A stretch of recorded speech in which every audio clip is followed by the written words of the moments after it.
So what do you do when this happens? A loved one, let's say it's your dad, drops into the family group chat with something he thinks is real.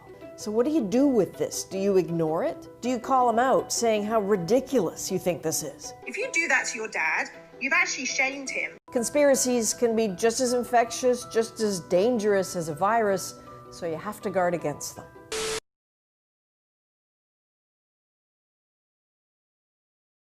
So what do you do when this happens?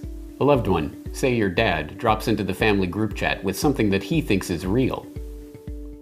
It's something about how everyone in the world will need an experimental mRNA vaccine to protect us from coronavirus. There's a link to the CBC with a message calling it scary stuff. So what do you do with this? Do you ignore it? Do you call him out saying how ridiculous you think it is? If you do that to your dad, you've actually shamed him. My name is Talking Head. I'm the worldwide director of prestigious sounding front organisation, which gives an air of legitimacy to a random person telling you how to think and act. What happens is that your dad doubles down on his view and dismisses what you're saying. So hold back on all that reactive talk. Maybe try something like this. Yeah, these are scary times. We're all a bit afraid, but let's be careful. What you're sharing is inaccurate, and it feeds into that fear that we all feel.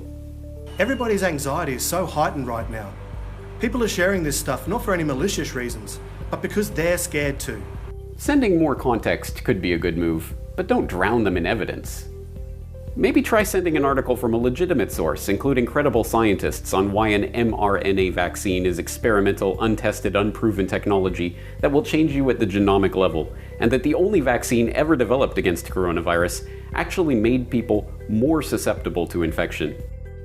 Mainstream media narratives can be just as infectious as any coronavirus, so you need to guard against them.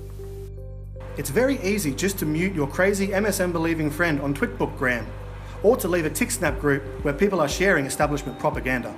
But right now, I think there's actually a kind of responsibility for all of us to share the Corbett Report's new documentary, Who is Bill Gates? So they will realise how deep the deception goes, and how all of the establishment sources that they believe in are funded by the eugenicists who are admittedly using their wealth to reduce the world's population.